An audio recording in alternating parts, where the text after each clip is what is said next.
En Colombia, lo que el gobierno ha llamado ambigüedades y la FARC malinterpretaciones sobre la Jurisdicción Especial para la Paz aumenta las dudas sobre lo negociado. Hoy dirigentes de varios sectores políticos piden hacer público el documento que establece el nuevo modelo de justicia transicional. Veamos este informe de nuestra cadena aliada RCN Televisión. Además de un comunicado leído por las partes el pasado 23 de septiembre, poco se conoce del acuerdo de justicia entre las FARC y el gobierno.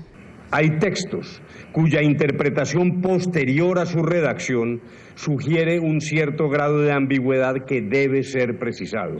Ambigüedades que terminaron en aparentes contradicciones. La Delegación de Paz de las FARC-EP manifiesta su perplejidad ante la posición adoptada por el gobierno de Colombia. Justamente para evitar especulaciones, cada vez más voces piden que se haga público el acuerdo. Es impresentable que nos digan que el acuerdo no se puede conocer.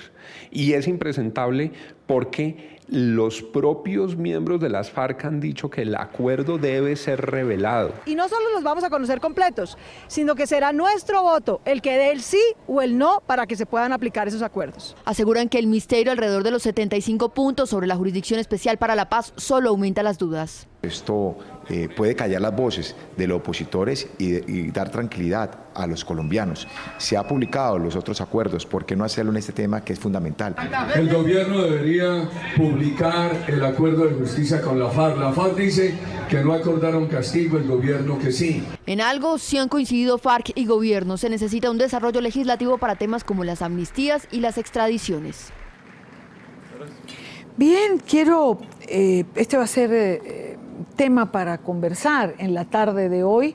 Quiero darle la bienvenida a Federico Hoyos. Él es congresista colombiano por el Partido Centro Democrático. Muy buenas tardes, Federico. Gracias por acompañarnos. Y Dani, muchas gracias. Encantado de estar aquí. Yo creo que tenemos que empezar por la pregunta básica que mucha gente se hace hoy. ¿Por qué no publicar el acuerdo? ¿Por qué mantenerlo en reserva? ¿No se evitaría toda esta discusión de lo que sí hay o no hay, de lo que sí se acordó o no se acordó con esta publicación? Uno de los temas de los que el gobierno se ha apreciado es que todo este proceso supuestamente ha sido de cara a la opinión pública y ha sido transparente y todos hemos podido tener acceso a él, pero francamente lo que aquí vemos es que esto no es cierto, porque el gobierno mismo lo ha reconocido que el tema más sensible de toda la negociación, más sensible que el tema de agro, de drogas, de participación política, es el de justicia. Y al ser el tema más sensible, el más delicado, el más trascendental, hoy hay una absoluta, digamos, un misterio alrededor de esto. El gobierno, siendo coherente con su línea de transparencia supuestamente frente a este acuerdo, debería haberlo publicado el mismo día que lo anunció. Yo quiero darle también la bienvenida al programa. Quiero saludar a Antonio Navarro Wolf, él es senador por el partido Alianza Verde. Muchísimo gusto, gracias por acompañarnos unos minutos, senador Navarro. Voy a comenzar con la misma pregunta. ¿El acuerdo tendría que ser publicado, sí o no? Bienvenido. Hola, gusto saludarlas y saludarla a usted, Dania. Claro que el acuerdo tendría que ser publicado, pero sin afanes, cuando esté totalmente lista, cuando no haya problemas de interpretación. Yo lo que no veo es cuál es la necesidad de estar generando ante cada hecho una duda. No, con tranquilidad, pero obviamente tenemos que conocerlo y conocerlo de manera completa. Ahora, yo le repregunto, senador, sin prisa, sin apuro, pero ¿no evitaría esto las dudas que hay en torno a estas interpretaciones precisamente? Pues claro, obviamente. Lo que pasa es que aparentemente entre el equipo negociador del gobierno y las FARC hay unas dudas de interpretación. Entonces que las aclaren primero y después lo publican. Porque si lo van a publicar para que empiece una discusión pública entre las FARC y el gobierno, pues no hacemos mucho. Me parece que es mejor que aclaren las dudas que haya sobre interpretaciones de los textos en la mesa y cuando los tengan claros, los publiquen para que no haya ninguna duda de que lo que se publica está totalmente acordado en su texto y en su interpretación en la mesa de negociación. Representante Hoyos, ¿cómo es posible que ante puntos tan importantes como lo que tiene que ver con la justicia transicional se hable de interpretaciones? Es decir, si hay interpretaciones es porque no hay acuerdos claros en relación a puntos particulares. Si no hay acuerdo claro sobre puntos que son, digamos, esenciales, ¿para qué se convocó el acto de La Habana? Primero quiero saludar al senador Navarro Wolf, quien ha sido tan importante en esta discusión. Por supuesto, los afanes, digamos, nadie los tiene, y ha sido el gobierno quien se ha adelantado a hacer, digamos, unos anuncios importantes. Pero precisamente el afán es por parte del gobierno, porque usted bien lo anota, el tema más importante, dicen que hay ambigüedad en la interpretación, ambigüedad en el acuerdo. Dicen que no lo quieren publicar hasta que no esté todo listo. Entonces, ¿para qué citan esta gran rueda de prensa, este gran, digamos, show mediático en La Habana y posteriormente en Naciones Unidas, en la cumbre de la Asamblea General? Vuelvo y repito, algo que he dicho en anteriores ocasiones, todo esto parece que fuera algo de anuncios de prensa, de titulares, y que ese fuera, digamos, el gran objetivo de este proceso de paz, porque cuando ya se le pone lupa a lo acordado, cuando ya se empieza a desmenuzar el texto, o por lo menos los comunicados de prensa que han sacado, empieza a haber todo tipo de contradicciones de lado y lado. El gobierno decir que sí, las FARC decir que no, y viceversa. Entonces no es un tema de afanes, es simplemente la pregunta para qué el gobierno hace cosas que posteriormente no va a poder publicar ni explicar, y que finalmente vemos, porque el mismo senador Navarro, digamos, lo está diciendo, hay imprecisiones y no hay acuerdo definitivo frente al texto de justicia. Senador Navarro, esa es una de las preguntas que también surge a raíz de todas estas dudas o de interpretaciones o puntos que tengan que ser aclarados. ¿Para qué se convocó a ese acto en La Habana al cual usted fue? Porque allí le vimos. ¿Había necesidad de convocar a este acto cuando todavía hay puntos en los que el acuerdo no es tan claro? Sí, en eso estoy de acuerdo con ustedes. La pregunta también me hago yo, ¿para qué la convocan si no está todavía absolutamente listo en todas sus interpretaciones? Yo no conozco ningún texto. Ustedes saben que esos textos no son públicos, yo no he tenido acceso a ellos, no los conozco. He oído lo que ha dicho el equipo negociador del gobierno y el equipo de las FARC. ¿Por qué adelantaron esto habiendo podido hacerlo 15 días después? Bueno, no tengo una respuesta. Me parece que hubiera sido mejor que lo hubieran presentado cuando ya no tuvieran ninguna duda. Pero bueno, aún así, me alegra que se haya avanzado en un acuerdo, me alegra que estén con un texto que al menos en la comunicado de prensa es absolutamente de unanimidad entre las dos partes. Y me alegra que sea posible que se llegue a un proceso de acuerdo con las FARC en algún momento en los próximos meses. Pero evidentemente sí, tienen razón, ¿para qué era el acto si todavía faltaba el último esfuerzo? Hay un refrán popular, por lo menos en mi país, que dice: del apuro no queda sino el cansancio. Y uno se pregunta precisamente si aquí lo que sí estaba claro era el apuro por hacer algún tipo de anuncio. Claro, hay quien señala, y esto para ambos, que lo que sí está claro es que se dio una fecha límite, pero ni siquiera es así, porque del lado de la FARC se dice que si algo se cambia a lo que ya está hablado o acordado, que tampoco sabemos lo que es, entonces el tiempo pudiera ser corto. Es decir, tampoco la fecha que se ha dado, que es en marzo del próximo año, es una fecha creíble. Y Dania, la discusión debe trascender el tema de si se publica el acuerdo o no, que por supuesto miembros de diferentes partidos estamos de acuerdo en que se debe hacer lo más pronto posible. Ahora, el tema hay que entrar en detalle. Y las preguntas son: ¿habrá reparación efectiva a las víctimas con el dinero obtenido por las FARC con su actividad criminal durante 50 años? ¿Sí o no? Es decir, ¿les van a dar tierra, les van a devolver las tierras, les van a indemnizar por el dolor causado? ¿Sí o no? La otra pregunta es definitivamente ese tema del Tribunal Especial para la Paz. ¿Habrá sometimiento de expresidentes, exministros de defensa, excomandantes de las Fuerzas Armadas a ese tribunal? ¿Sí o no? ¿Cuál es el acuerdo frente a eso? Tercero, porque es que esto, digamos, es muy en prosa. ¿Habrá un sometimiento a la justicia colombiana por parte de las FARC? ¿Sí o no? ¿Cómo se eligen los jueces? Eso no se ha dicho.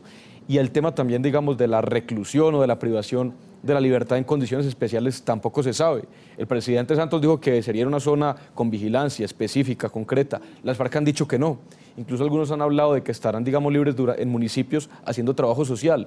Entonces no es únicamente un tema de si se publica un acuerdo o no, sino que se responde a lo fundamental. Y lo fundamental hoy no se ha acordado. Por supuesto hubo una especie, digamos, de consenso frente al comunicado de prensa, pero de ahí para adelante, cuando le ponemos el lupa al detalle, no hay consenso sobre nada. Claro, digamos que la discusión evidentemente trasciende el si se publica o no. Entendemos la publicación porque todas esas preguntas representan de que usted se hace o deja en el aire, digamos, quedarían despejadas de alguna manera si este comunicado se publica. Ahora bien, senador, hay muchas cosas que discutir. También esto tiene que ver con, ¿solamente tienen que ser discutidas entre las partes o esto va a formar parte de una discusión de cara al país a posteriori? Obviamente que todo lo que se acuerde allá tiene que ser discutido por la nación entera. Cada vez más esa mesa ya es una mesa que va a tener 4 partes. Por un lado las FARC, por otro lado el gobierno, por otro lado el Congreso y por otro lado el ciudadano.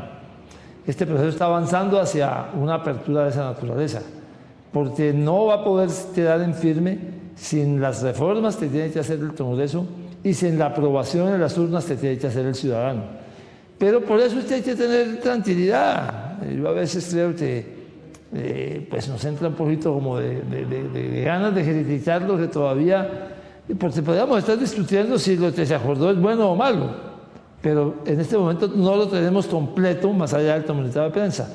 Entonces, con tranquilidad, esperemos que lo precisen y después sí hacemos la discusión nacional. Este es el primer proceso de paz en la historia de Colombia desde que yo tengo memoria y desde he leído, que no tiene toda la unanimidad o por lo menos el consenso mayoritario necesario. Entonces hay diversas posiciones que hay que considerar y deberíamos estar discutiendo evidentemente el contenido, no si se publica o no se publica. Y seguramente en el contenido también va a haber diferencias, pero creo que hay que tener calma, hay que tener tranquilidad. Estamos avanzando en un terreno además nuevo, en un proceso de paz como el de Sudáfrica, donde se premió la verdad, no hubo ningún castigo para los que dijeron la verdad. Aquí va a haber algún tipo de castigo a los que dicen la verdad y los límites de ese castigo creo que es los que están en este momento en discusión entre las partes hasta donde nos han informado públicamente. Ahora, yo le preguntaría al representante Hoyos hasta cuándo o hasta dónde hay que tener calma, es decir, hasta dónde extender esa calma que pide el senador Navarro. Es que ha sido el gobierno, como decía anteriormente, quien se ha apresurado. Es decir, ha sido el gobierno quien ha puesto plazos desde el día 1 de la negociación y ahora es nuevamente el gobierno, el presidente de la República, quien habla de un plazo de 6 meses. Entonces digamos que el afán ha sido más por parte del gobierno. Y evidentemente el afán del gobierno ha sido por generar unos hechos de prensa, digamos, a nivel internacional, porque el afán fue el del gobierno en haber hecho toda esta rueda de prensa mediática, de titulares, de medios de comunicación, únicamente para haber dado un golpe mediático en la Asamblea General de las Naciones Unidas. Entonces, digamos que el afán, por supuesto, yo estaría de acuerdo con el doctor Navarro, que hubiera una discusión serena, tranquila, con calma, pero es que el que se ha afanado ha sido el gobierno. Ahora, ¿cómo va a haber una discusión serena, tranquila y demás si el Congreso de la República, que es la Junta Directiva del Gobierno Nacional, no conoce los acuerdos? Entonces, ¿con base en qué hacemos una discusión? ¿En un comunicado de prensa? ¿En las declaraciones del UNO? ¿En los twitters de ANCOL? ¿En las declaraciones del gobierno? Ahí no puede haber una discusión seria y no puede haber una discusión, digamos, de fondo, porque si estamos discutiendo con base en columnas de opinión, en comunicados de prensa y en twitters, pues será obviamente una discusión bastante estéril. Por lo tanto, necesitamos conocer el contenido para que el Congreso de la República, en representación de la ciudadanía, discuta, debata y llegue a consensos o a reflexiones, pero como nada de eso es posible, entonces no es que haya afán, es el gobierno el que se ha adelantado. Nosotros seguimos tranquilos haciendo la oposición en los comentarios respectivos al proceso de paz. Ahora, senador, yo creo que, y representante, hay puntos sobre los que sí, digamos, hay una ruta clara para discutir, por lo menos. Por ejemplo, el senador Navarro habla o radicó una propuesta de reforma constitucional que permitiría que la FARC y el ELN hicieran política al firmar los acuerdos. ¿Deben hacer política estas organizaciones solamente al firmar los acuerdos? No, yo no he dicho al firmar los acuerdos, sino cuando haya un desarme verificable y una plena incorporación a la vida civil, así dice el artículo. En ese momento podrían participar en política aquellos que tengan sanciones de justicia transicional. ¿Qué nos está buscando esto? Esencialmente que al participar en política se mantengan unidos, porque la idea es que se dispersen 7.000, 8.000 hombres y mujeres que saben usar armas, que pierdan el cemento que los mantiene unidos una vez dejan las armas y se incorporan a la vida civil, es muy riesgosa. Ya lo vivimos con los paramilitares y las Bahrein. Creemos que la manera de que se mantengan unidos es que formen un partido político y vayan a buscar el apoyo ciudadano. Yo he anunciado que no voy a votar por ellos. Yo no voy a votar por ellos. Pero sí voy a defender el derecho en que sean candidatos y saquen los votos que consigan convenciendo a las personas. Eso mantiene unida esa organización y eso es muy importante para el postconflicto. Claro, senador, pero a ver, usted refiere a aquellos que tengan cabida dentro de la justicia transicional, porque es que parte digamos, de la discusión o de todo esto es qué hacemos con los delitos de lesa humanidad. Es decir, aunque, claro, también se ha advertido, es que volvemos a lo mismo, como decía el representante, mientras discutamos sobre supuestos y no tengamos claridad sobre lo que realmente se ha acordado, si es que hay algo acordado, pero entendemos que el gobierno no va a dejar de lado o no va a permitir que quienes hayan cometido delitos de lesa humanidad puedan participar en política, pero ¿cómo desvincular, digamos, unas figuras de otra? Finalmente todas pertenecen a la organización que terminó cometiendo esos delitos. Bueno, para eso es el tribunal, ¿no? Pero le doy la razón en que hay que tener el texto para poder entrar a fondo. Lo que estamos haciendo es que aquellos, de todas maneras, para resumirle de nuevo el texto que se presentó el martes de la semana pasada, es que quienes tengan procesos de justicia transicional puedan participar en política siempre que se desarmen de manera verificable y se incorporen plenamente a la vida civil, y puede haber excepciones establecidas en los acuerdos de paz. Representante. Es muy interesante lo que el senador propone. Y digamos, en el fondo estamos de acuerdo con él. En el momento en el que haya un desarme verificable, es decir, una entrega de armas, un sometimiento a la justicia, podría haber participación política para quienes no hubieran cometido crímenes de lesa humanidad. Digamos, en eso puede haber un acuerdo con él. Ahora, el texto no es claro, o por lo menos el comunicado de prensa no es claro si habrá participación política para las FARC o no, pero para aquellos cabecillas que han cometido crímenes de lesa humanidad, eso no es todavía claro, y la población civil se opone rotundamente, de acuerdo a la última encuesta publicada por Revista Semana, en que haya participación política de las FARC. Yo creo que el gobierno y el Congreso de Colombia deben tener muy en cuenta la opinión de la ciudadanía, quien no quiere que las FARC participen en política. Segundo, estamos hablando de pasar proyectos de ley para que haya una participación política por parte de las FARC, pero todavía no está claro lo más elemental, que es la entrega de armas. Es que ahí va, porque dejación de armas. Claro, hay esa frase, o sea, dejación o entrega, hay una diferencia. Entonces, habla de dejación de armas por un lado, pero tampoco especifica nada del acuerdo sobre, digamos, la entrega del dinero al Estado, la reparación a las víctimas. Entonces, aquí hay una mezcla bastante peligrosa.